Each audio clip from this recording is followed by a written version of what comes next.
Welcome, everyone, to the third installment of our webinar series featuring Dante King, Anti-Blackness and its link to racism, power, and privilege. My name is Lamisha, I use she, her pronouns, and I serve as the Director of Multicultural Affairs within the Office of Diversity and Outreach.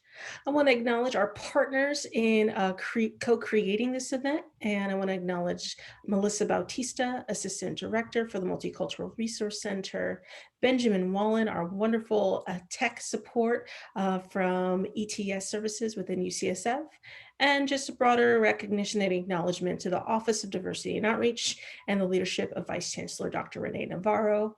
We are going to get started in just a moment. I'm going to let folks filter into the room, and I will start soon with a welcome and an introduction to Mr. Dante King.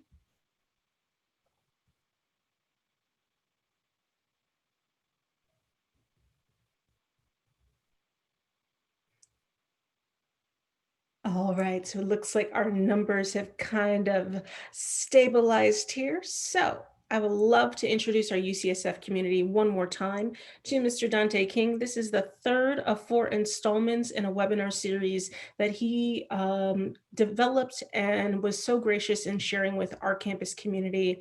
As we know, the events in the spring of 2020 and summer of 2020 have been the most enduring at the intersections of COVID-19, ongoing anti-Black racism, structural oppression, and all types of personal lived experiences being touched.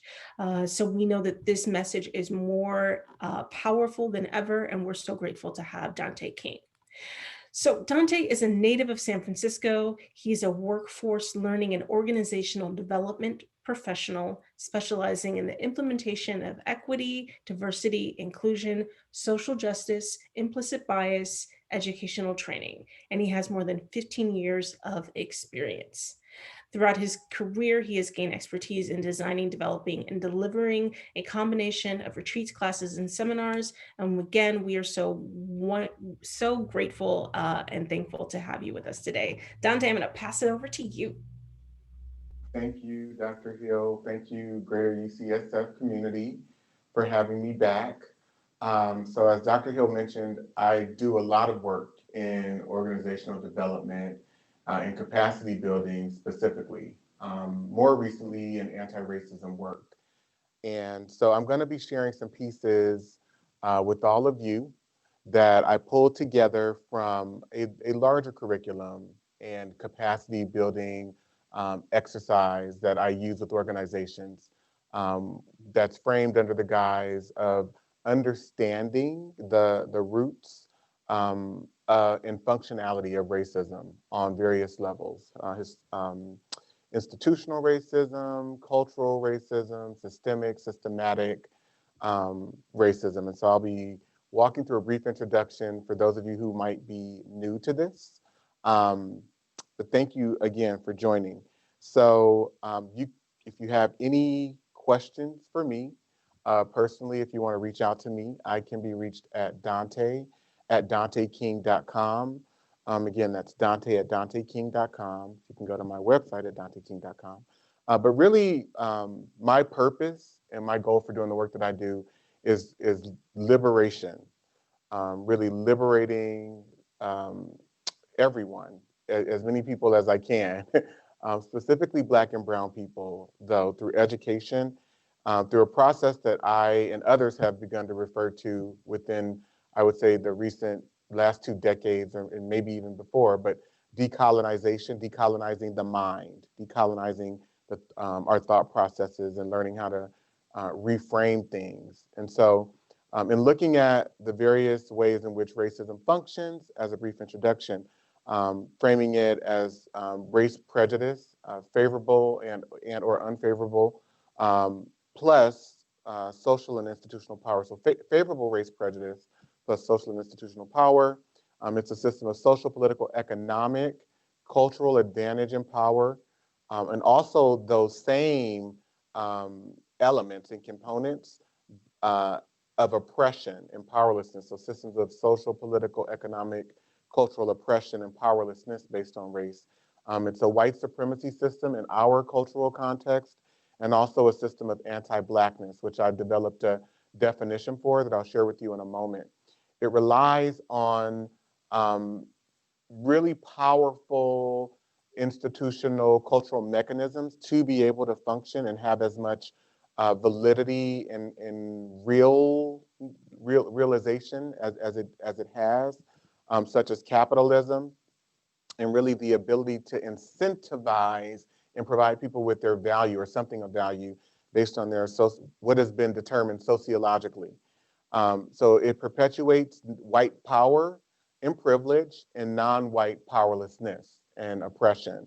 Racism does not work without representation in numbers, and it does not work without the ability to control and manipulate and design every element of culture.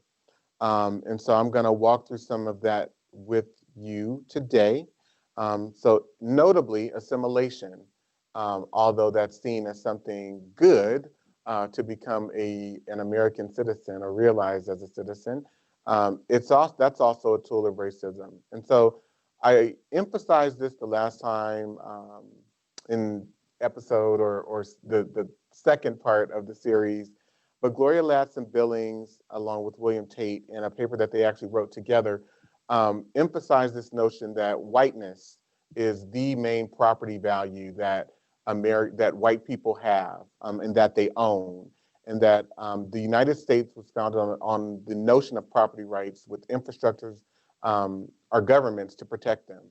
And so race specifically and whiteness as a property has significantly infinite value, and it provides all these rights, right? And I named some of them a moment ago, but really the right to privilege, comfort, the right to safety, the right to participate in a system of economics, which is really a system of socialism built for white people, the right to housing, the right to innocence, the right to entitlement, the right to the benefit of the doubt, to the bodies of non-white peoples, particularly predominantly Black people, all Black people, and other non-white people through slavery and beyond. And we see nowadays, even with the recent murders of Ahmaud Arbery, we can go to Botham Jean, Sandra Bland, Philando Castile, Breonna Taylor, George Floyd, and all of these situations that were very minute and minuscule in terms of the reasons why they may have been approached by law enforcement, and yet they were murdered and executed. So it's kind of the right to murder without consequence, the right to surveil, the right to exist, and really the right to exist without any interrogation.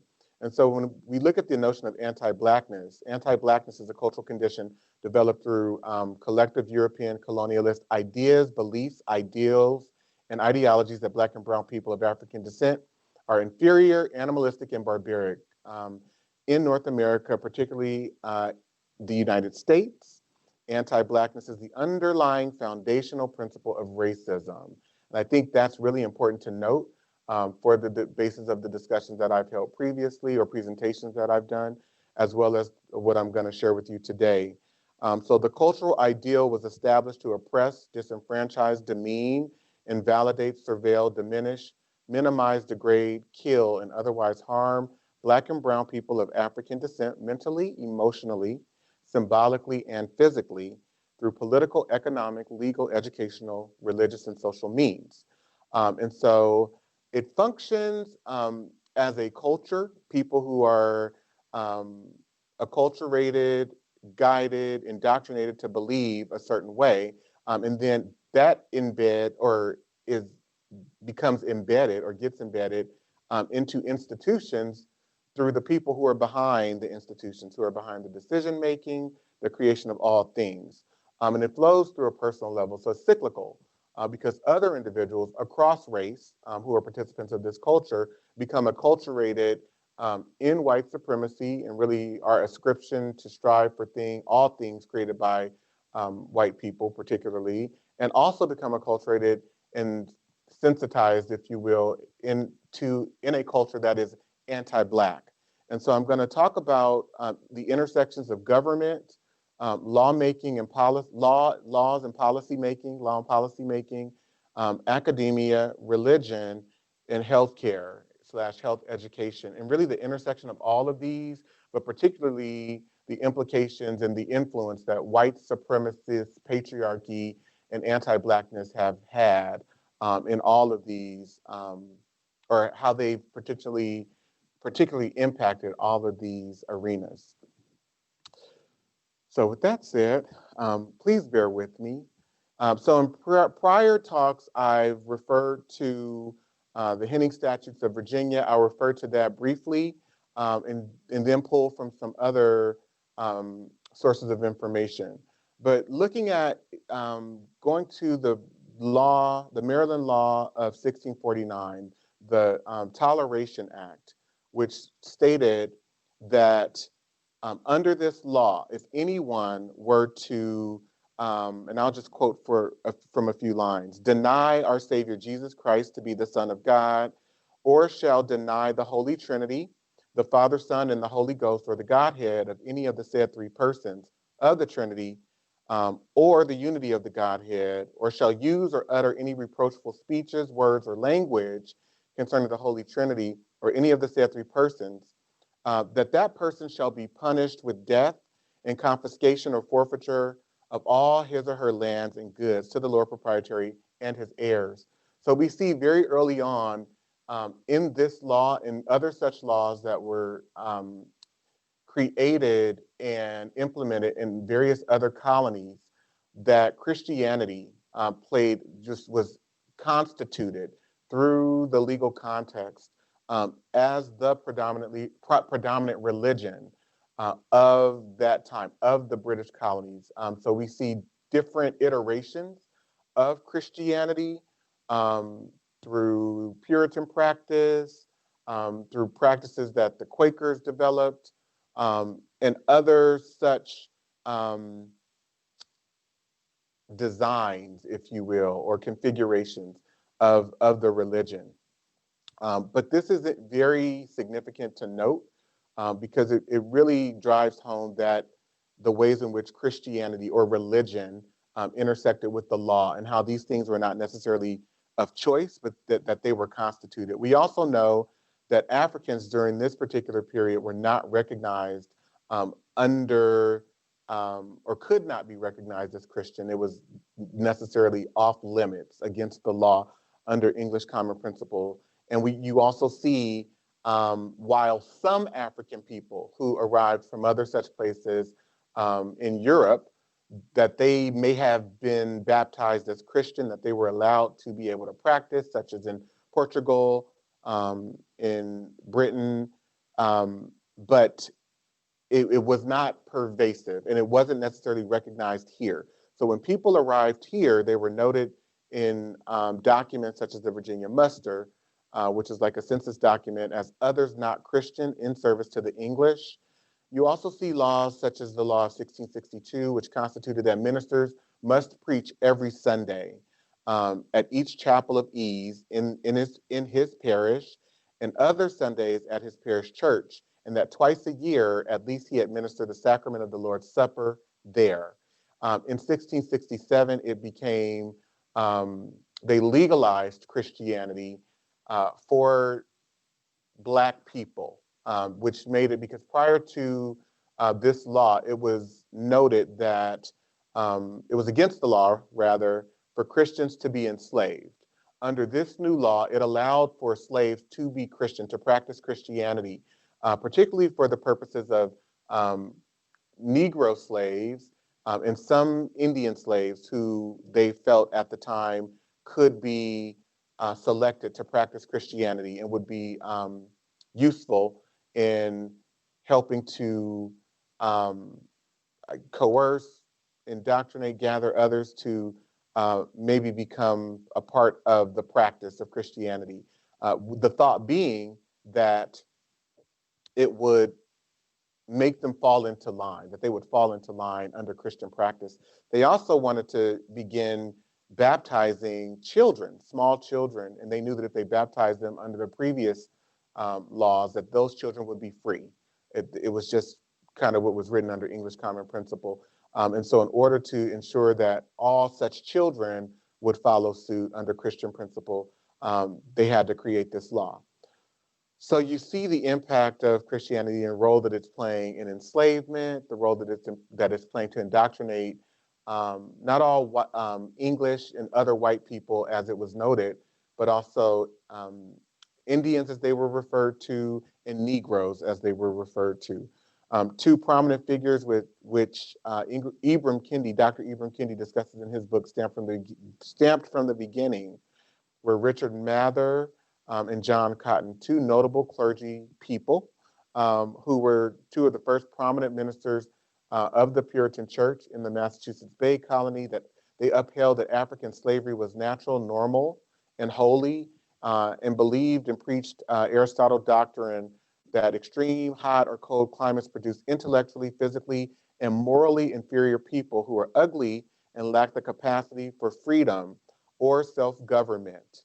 A quote from Christian hegemony um, uh, is that Christianity blessed slavery. I thought this kind of captured the essence of what was unfolding during this time. Um, really succinctly, but almost perfectly. It says Christianity blessed slavery at every step of the trade. For example, in present-day Ghana, a small church for baptizing Africans before they were taken onto ships was situated above Elmina Castle slave pens. Many of the ships had names such as Jesus, Good Ship Jesus, Angel, Grace of God, Christ the Redeemer, Blessed, John Evangelist, the Lord our Savior and Trinity, the Lord our Savior and Trinity. I'm sorry. In the early days of the slave trade, the Portuguese branded every woman on her right arm with a cross. You also have it where Christian ministers are praying over the slave ships. They're blessing them before they set sail. So these were people who believed that they were morally uh, accurate, affirmed in what they were doing in terms of erecting the institution of slavery, but who also preached harmful doctrines, right? That espoused that, you know, Black people were not only inferior, but were animalistic, treacherous beasts. So theories of barbarism were developed that were also preached through Christianity and were very pervasive and widespread. And so here we have, and I'm going to try and do this some justice, but the colonial colleges that are also heavily influenced and constructed by people who are members of the Christian church. Again, various sects of Christianity, but they all are. So we've got Harvard, founded in 1636 by clergyman John Harvard, who was also an English minister, slave owner noted in the Massachusetts Bay Colony. Um, Another example, not necessarily someone who is associated in academia, but going into the 18th century, you see the development of the Presbyterian Church. And Francis McKimmey is a notable figure there. He's often regarded as the father of the Presbyterian denomination. He played a major role in forming early congregations, organized the first American presbytery in 1706, and contributed to the establishment of the principle of religious toleration through a notable court case in New York the following year. He also held property in human beings. So this is roughly around 1706. He also held property in human beings, African slaves, a native of Donegal, Ireland. McKimmey resided for some time in the British colony of Barbados, whose prosperity depended on slaves and sugar, and his residence in Barbados and trade with the colony financially supported his ministerial labor in North America. McKimmey later married into a wealthy family in Accomack County on the eastern shore of Virginia, where he acquired substantial land holdings. His 1708 will also listed and ordered the distribution of 33 chattel slaves. So this is significant because going into the 18th century, you see the evolution of various such other academic institutions, and many notable figures are representatives of the Baptists, denomination, the Presbyterian denomination. And so I'm going to go on. So we have Yale University um, in 1718 that renamed after Elihu Yale in 1718, who was the college's largest benefactor. He was a clergy, and the college was originally established to educate congressional ministers. So Elihu Yale was a British merchant, slave trader. Um, so it's founded in, founded in 1701, by clergy, originally to educate congressional ministers, and then renamed in 1718 after Elihu Yale. He's a British merchant, slave trader, president of the East India Company. Again, heavily involved in slave trading. Want to emphasize that. We've got Princeton in the New Jersey province in 1746. So we've got Aaron Burr Sr., who's a Presbyterian minister, Jonathan Dickinson, who's also a Presbyterian minister, who becomes the president of the university, William Tennant, and then John Witherspoon, who's also noted as a founding father. They are all Presbyterian ministers. And this will take on some significance in a moment, but I just am noting this before I move forward. We've got Columbia University, which was established by as King's College by the Royal Charter under King George II of Great Britain in reaction to the founding of Princeton College. It was renamed Columbia College in 1784 following the American Revolution, and in 1787 was placed under a private board of trustees headed by former students Alexander Hamilton and John Jay, who are also noted as two of our founding fathers.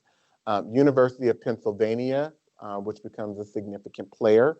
All of these noted as Ivy League schools. Benjamin Franklin, noted as one of the founding fathers.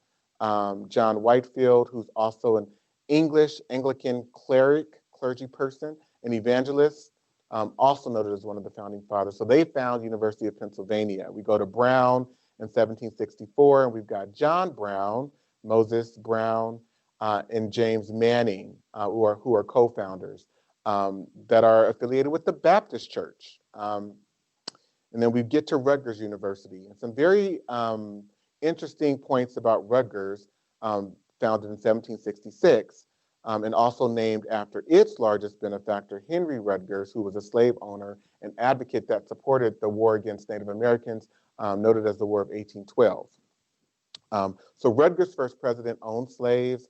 Its first tutor owned slaves. Its namesake, Henry Rutgers, owned slaves, including the Negro wench. He supported in his will a slave named Will leased for construction work by the New Brunswick doctor who owned him, helped lay the foundation for the old Queens Administration Building in the early 1800s. Sojourner Truth was also originally owned by the family of the first Rutgers president, and some early trustees owned slaves and were among the most ardent anti-abolitionists in the mid-Atlantic region. Rutgers' early faculty and curriculum reinforced the racism that justified slavery and the separation of races. This is extremely profound because what you'll see as I move forward is that this was pervasive in terms of teachings and theories and philosophies that were developed to purport not only racism, but a white supremacist hold or grasp on various subject areas of expertise. And it also espoused significant anti-Blackness and played a tremendous role in shaping health care and health education. And so this book by Kendra Boyd, Marissa Fuentes, and Deborah Gray Wright is a great read. It talks about Rutgers University, but that last point I just want to emphasize being that this was pervasive throughout all of these universities, which is why I'm kind of flowing through this trajectory and chronology of these universities in terms of their evolution, and also the players who were influential people who founded them or either were huge influencers. So Eleazar Wheelock We've got Dartmouth in 1769, was an American congregational minister, orator, educator in Connecticut for 35 years, who was also the son of plantation owners. So a quick question for you, and then I'm going to go to a slide and have you answer it. But based upon the slides that I've shared with you so far and some of the previous presentations that I've done, how does white supremacist patriarchy intersect with anti-Blackness, genocide, and erasure of indigenous peoples, religion as Christianity, and academia to impact, influence US culture? So I'm going to go to this slide, and if you go to in your browser, pollev.com/DanteKing893, you can submit answers here, but I do want to have you respond. So again, based upon what I've shared with you in the previous presentations that I've done, how does white supremacist patriarchy intersect with anti-Blackness, genocide and erasure of indigenous peoples, religion as Christianity, and academia, and its role in really shaping and constructing American culture, US culture as we know it? Because this period and the information I share with you, it matters tremendously. So I'll give you a second to respond.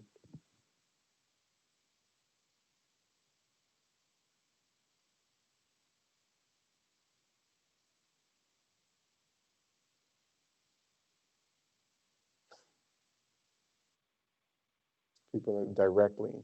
Mm-hmm.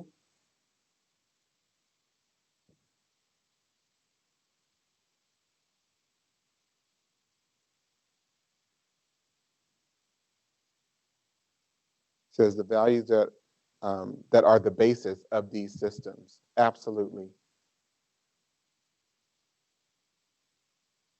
Not sure why this is showing up like this. The catalyst, absolutely. They are also interwoven, and these things are foundational to and embedded in US culture. Whoa. Hold on, let me back up. Yes, in every way, absolutely. White supremacist patriarchy is foundational to this country. We cannot separate the roots of this country from white supremacist patriarchy. A notion about righteous immorality because of the use of religion. Yes. How leadership is mentored. Absolutely. Falling back on religion as a pardon for heinous ideals. Oh my God. Okay. So you all are getting it, because I was fearful that I wouldn't have enough time to elaborate. And so I'm rushing through some of this information. But yes, completely baked into our cultural cake. Yep. Who gets to lead? These are the rules. Yep. Academia has been used to implement, justify, and replicate white supremacy. I mean, yes, and just kind of even the framework in terms of who gets to say what knowledge is valuable and or what knowledge is, who gets to guide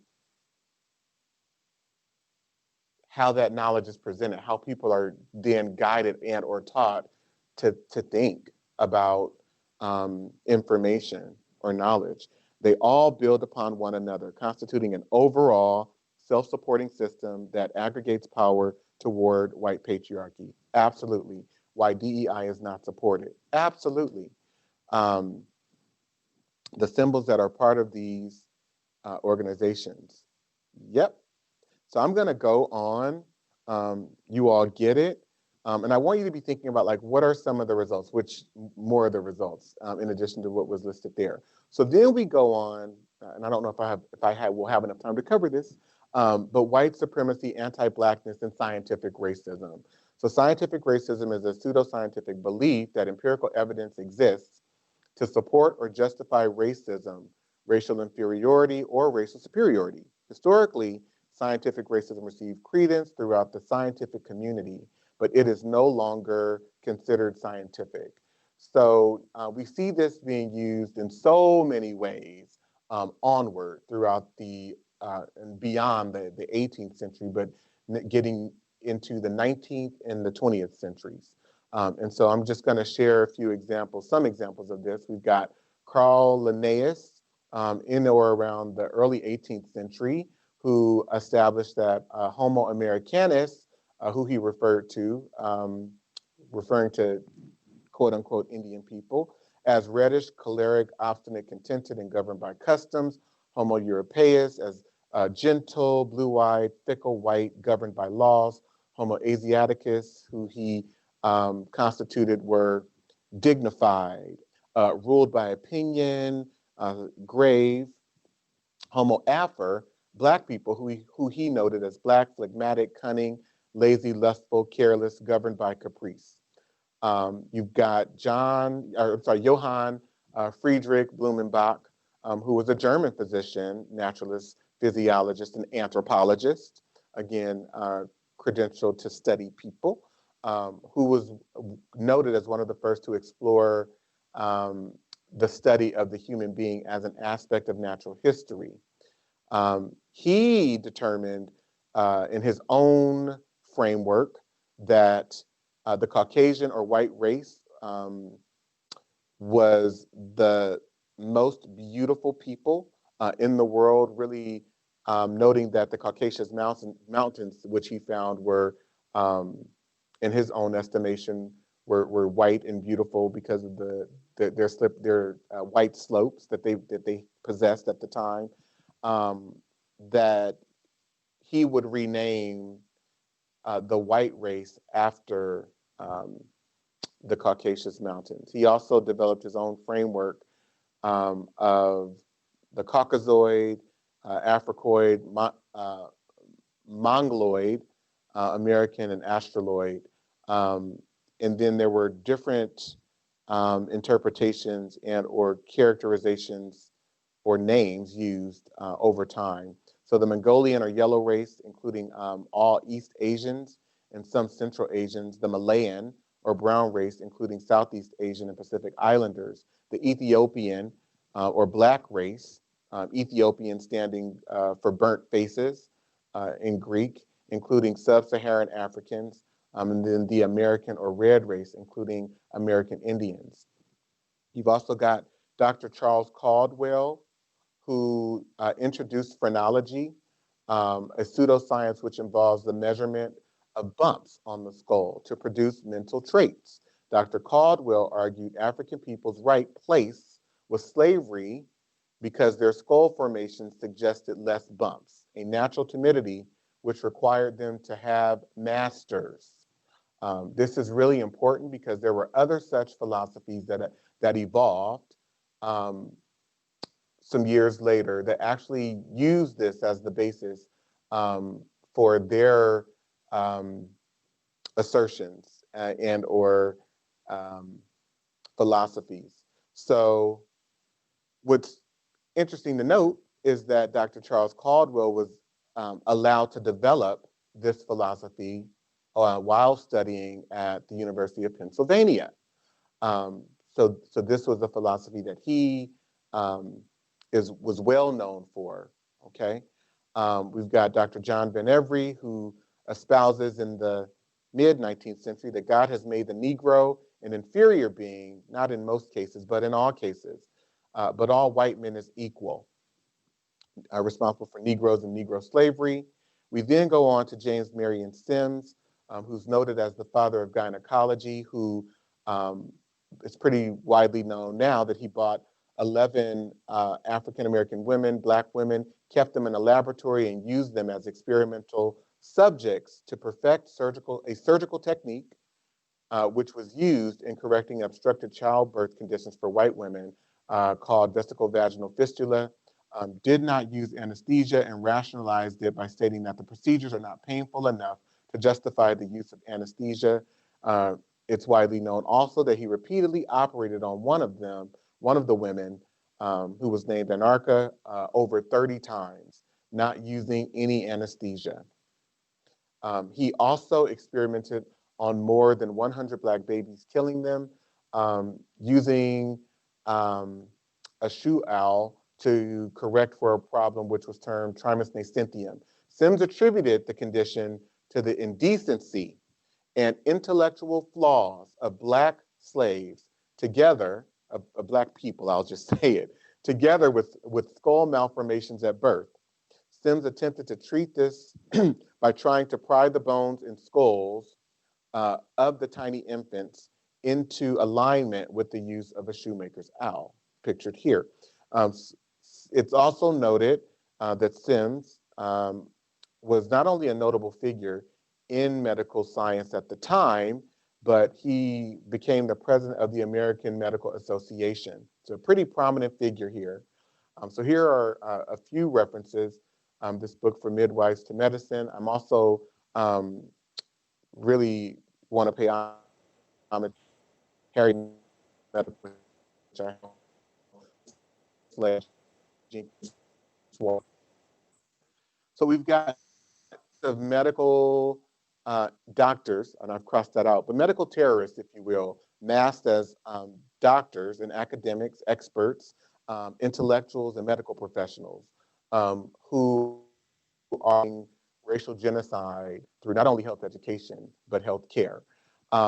We go on to Samuel Cartwright, who says, it is the red vital blood sent to the brain that liberates their minds. He's talking about African slaves, Black and brown slaves, that liberates their mind when under the white man's control. So it is the red vital blood sent to the brain that liberates their minds when under the white man's control, and it is the want of sufficiency of red vital blood that changed their minds to ignorance and barbarism when in freedom. So this is Dr. Cartwright, who also studied at the University of Pennsylvania. He promoted the racial concept of disease, that people from different races suffer from different diseases and experience common diseases differently. I was looking at the movie The Help the other day, and there's a character in there, I think the name is Hilly Holbrook, and she is playing this character, someone in the 1960s in Mississippi, who basically says, don't you know they carry different diseases? And so that is a wide known belief amongst white people that has also been used to socialize other such groups, espoused even to Black people, to African Americans studying in the health field as well, and still commonly held. He was known, Dr. Cartwright was known as the expert in Negro medicine, argued that slavery was beneficial for Black people for medical reasons, claimed that because Black people had lower lung capacity than whites, that forced labor was good for us. He created a device called a spirometer to support this particular theory and demonstrate presumed deficiency in Black people's lungs. What's notable is that today, some doctors still uphold this claim, as I mentioned, and use modern day spirometers with race buttons on them called correcting for race. So it's really interesting to see how all of these things kind of come together. So he developed the theories of Drapetomania and Diasthenia Ethiopica. Drapetomania, which he referred to as the desire for enslaved Black people to free themselves from slavery, was noted as a mental illness, and Diasthenia Ethiopica as well, which he constituted as a lack of work ethic amongst African Americans, also labeled rascality, that just kind of demotivated people not to work or to not have the desire to work, okay? Some of the prescriptions that he recommended were to keep enslaved Negroes in submission in an infantile state. He also recommended beatings and whippings. These were the prescriptions. He studied, again, as I mentioned, at the University of Pennsylvania. An avid student of biblical scriptures, relied heavily on Bible passages and scriptures concerning enslavement. So I'll share some of those in just a moment. But in this book, Drapetomania, he states, if the white man attempts to appease women,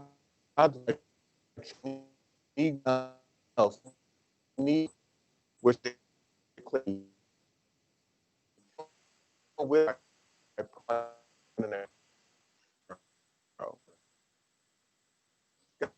God him man by being cruel to him or punishing him in anger or by neglecting to protect him from the wanton abuses of his fellow servants and all others, or by denying him of the usual comforts and necessaries of life, the Negro will run away. But if he keeps him in the position that we learn from the scriptures he was intended to occupy, that is, the position of submission, and if his master or overseer be kind and gracious in his hearing towards him without condescension, and at the same time ministers to his physical wants and protects him from abuses, the Negro is spellbound and cannot run away. He delivered these medical findings before the Medical Association of Louisiana, and these were widely reprinted, right? So he was noted as the expert in Negro medicine. So some of the scriptures that I suspect he referred to, and these are still there, are 1 Peter 2:18, which says, slaves, in reverent fear of God, submit yourself to your masters, not only to those who are good and considerate, but also to those who are harsh. 1 Timothy 6:1, which states, all who are under the yoke of slavery should consider their masters worthy of full respect, so that God's name and our teaching may not be slandered. Colossians 3:22, slaves, obey your earthly masters in everything you do, your earthly masters in everything you do, and do it not only when their eye is on you and to curry their favor, to not be beat, abused, raped, castrated, but with sincerity of heart and reverence for the Lord. Colossians 4:1, masters, provide your slaves with what is right and fair, because you know that you also have a master in heaven. So he's speaking to white men, still there. Ephesians 6:5, slaves, obey your earthly masters with respect and fear and with sincerity of heart, just as you would obey Christ. So all of these scriptures, the Bible in effect, written by white men to control non-white and white people, but really prioritizing white people as superior, as these earthly figures to be not only esteemed, but adhered to, obeyed, if you will, and really using that to influence medical philosophy and theory, right? In essence, espousing anti-Blackness. It's very specific. Dr. Thomas Roderick Drew, the 13th president of William and Mary College, who's a professor, history of metaphysics, protagonist of slavery, believed and argued that enslaved Negroes were not fit for the condition of freedom. You've also got Dr. Josiah Nott, who is a prominent figure in the 19th century, in the mid to kind of late 1800s, graduated from the University of Pennsylvania, a professor of surgery, the founder of the Medical College of Alabama, credited with discovering transmission of yellow fever from mosquitoes, polygenism, which was a play on phrenology, skull studies, which concluded each race had a different origin, argued that the skull formations of white people made them superior, and enslavement was the perfect condition for Negroes due to our skull formations. He's a graduate of the University of Penn, or studied there as well. He also argued that Negroes were a creational rank between Greeks and chimpanzees in terms of intelligence, all right? Again, got to rep the University of Pennsylvania and other such of these colonial colleges, because they played a huge role in developing these individuals who continue to produce racial or purport and engineer racial genocide and racial harm. So John Lewis Agassiz was a biologist, zoologist, and geologist who became a professor at Harvard, who also attended the university, who argued that Black people were created along with other beasts and animals in the Garden of Eden, okay? Sir Francis Galton, credited with being a statistician, sociologist, physiologist, anthropologist, and eugenicist. So we now get into eugenics, which was a word coined by Dr. Galton in 1883, a cousin of Charles Darwin, to promote the ideal of perfecting the human race by, as he put it, getting rid of its undesirables while multiplying its desirables. And I think this is really a crucial point to drive home, because in the 20th century, before we start reframing or recharacterizing Black people as criminals, even though like that's constituted throughout this entire time.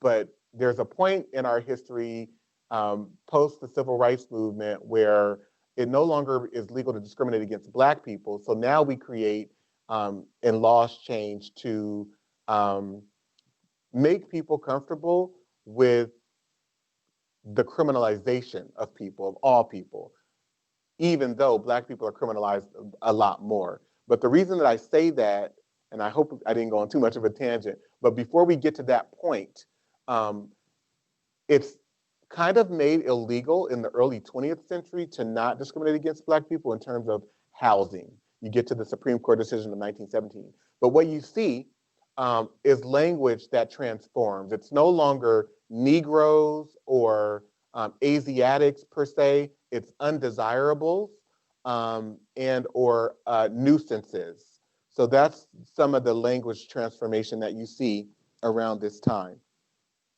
So Charles Benedict Davenport, he was a prominent American biologist and eugenicist. He was one of the American leaders of the American eugenics movement, as quoted in the National Academy of Sciences biographical memoir of Charles Benedict Davenport. He says, I believe in striving to raise the human race to the highest plane of social organization, of cooperative work, and effective endeavor. And so there's a lot that comes from this. So we've got him as a prominent figure. We've also got Madison Grant, who is a prominent eugenicist, a lawyer, and an anthropologist. He says in his book, The Passing of the Great Race, that the races vary intellectually and morally, just as they do physically. It has taken 50 years to learn that speaking English, wearing good clothes, and going to school in church does not transform a Negro into a white man. So he also believed that Negroes were undesirable. And to really support this, he developed a racial ladder, which he referred to, where he classified pretty much in a sequential order on the scale of value, sociological, mental, physical, intellectual value, cultural value, Nordics, who were at the top.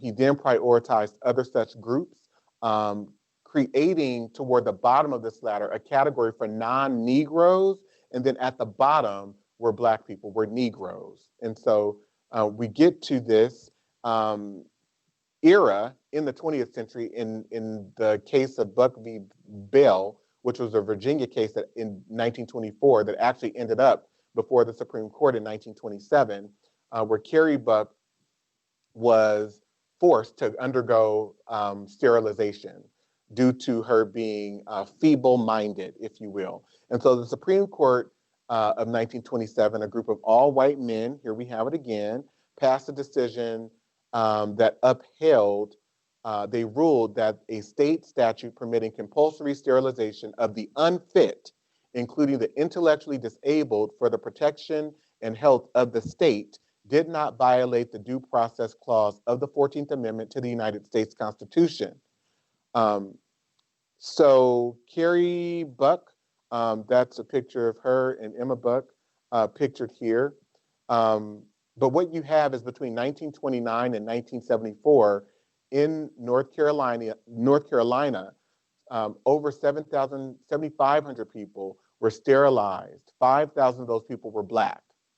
Out of those sterilized, 85% were women and girls, while 40% were minorities, most of them whom were Black. In 1970, a total of 200,000 Black women had been sterilized. By 1980, that number reached more than 700,000.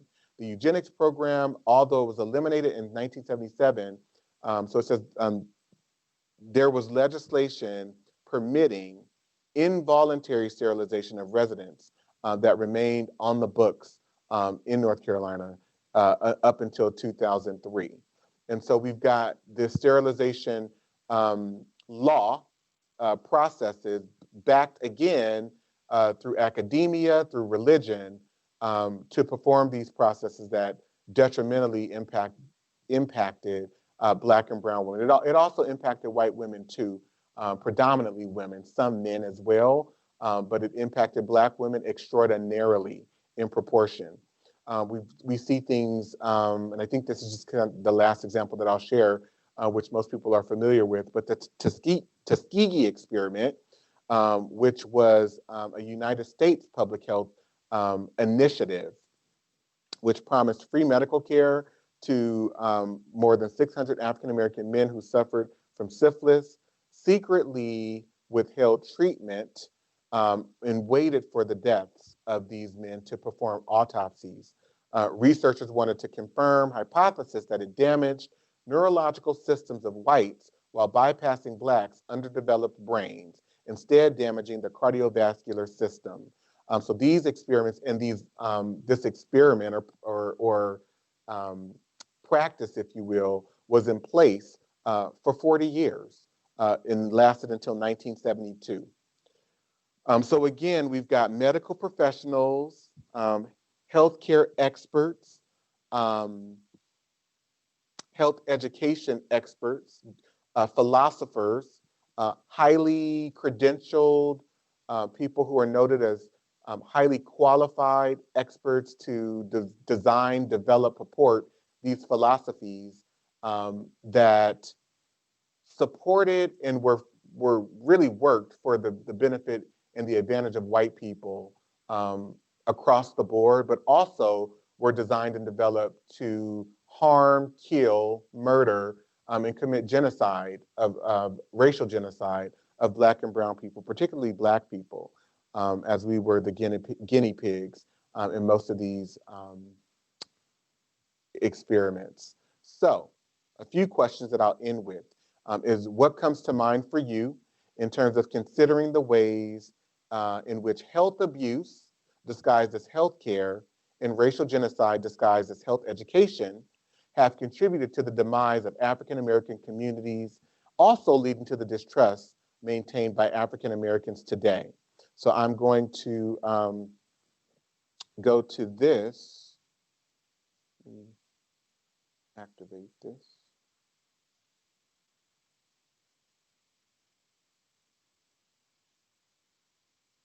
And I'll ask you to respond here. So again, what comes to mind for you in terms of considering the ways in which health abuse and racial genocide disguised as healthcare, health education have contributed to the demise of African American communities, leading to distrust made by Black people today, even today and throughout our history? So I'll give you a few minutes to respond. I believe yes.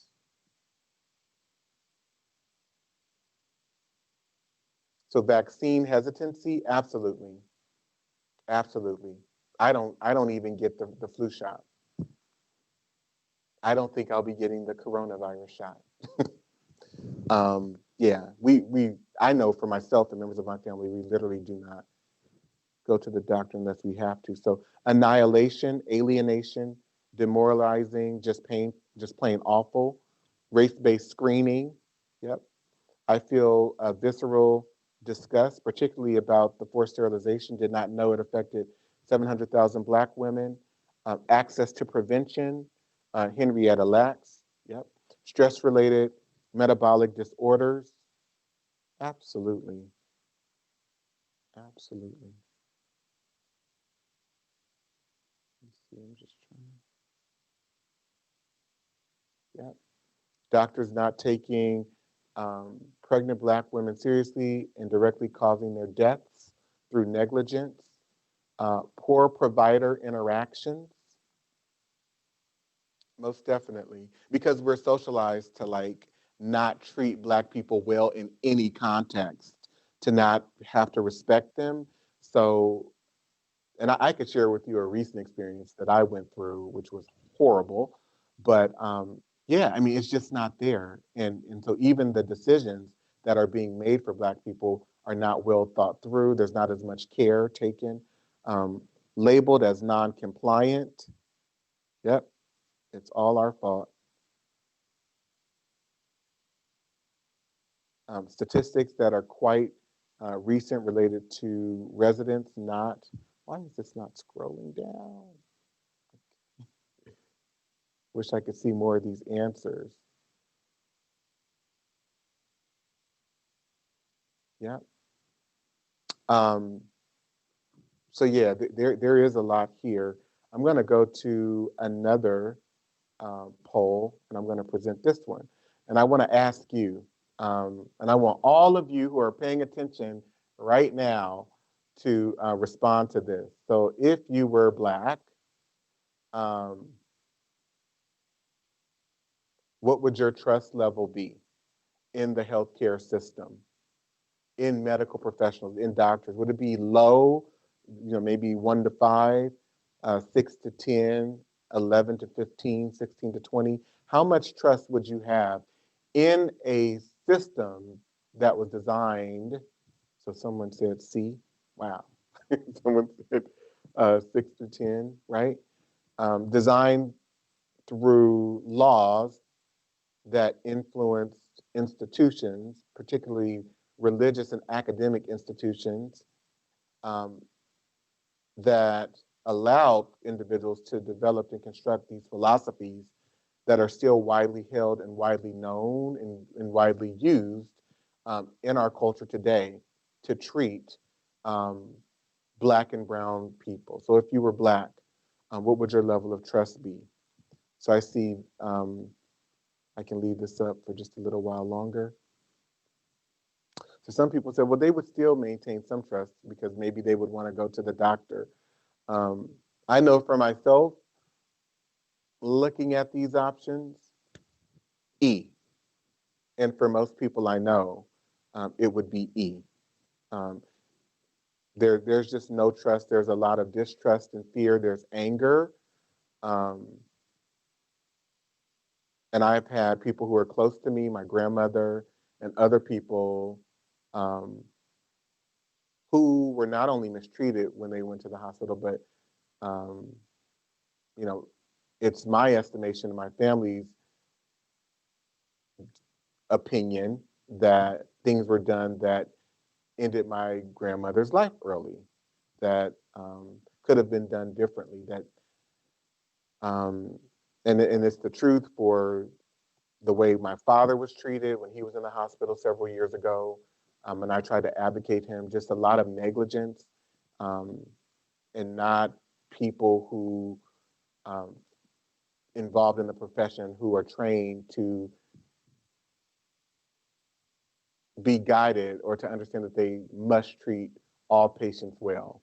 There's just a lack of regard, a lack of respect, and an utterly blatant disregard for Black people um, in healthcare, and that has been maintained um, for centuries, as I tried to uh, share with you here today. So hopefully this was useful. Like I said, it's from a curriculum that I have that focuses on a combination of how racism impacted and has functioned throughout all of our institutions. And I did my best to try and run through a series of examples through this presentation today. So I hope it was really helpful, and thank you all for devoting your time to these sessions. And I can't wait to be back with you again. All right. Thank you so much, Dante. And I believe that Melissa has posted into the chat that because of the wealth of the content, the opportunity, the need to process, we wanted to give you the full webinar hour to go through the content, but we will be transitioning over to a separate Zoom meeting because this is a webinar Zoom, and so we are not able to see and connect with one another. So we will start the post-discussion chat in a separate Zoom meeting, and y'all can register at the link. But we also recognize that some people do need to depart on the hour. So once again, thank you so much, Dante, for again sharing your wisdom and your gift, particularly around the emphasis around the ways in which historical racism at the intersections of health and academia continue to show up in our work today, and the legacy of that and that history. So thank you so much. Appreciate all of your attendance. And we will be curating down these recordings. So for our audience who is wondering, will this be made available? Yes, give us a couple of weeks and we will post that up to the Office of Diversity and Outreach website, and you can find the first and second installments already there. So thank you so much. I'm going to turn it back over to Ben for any closeouts.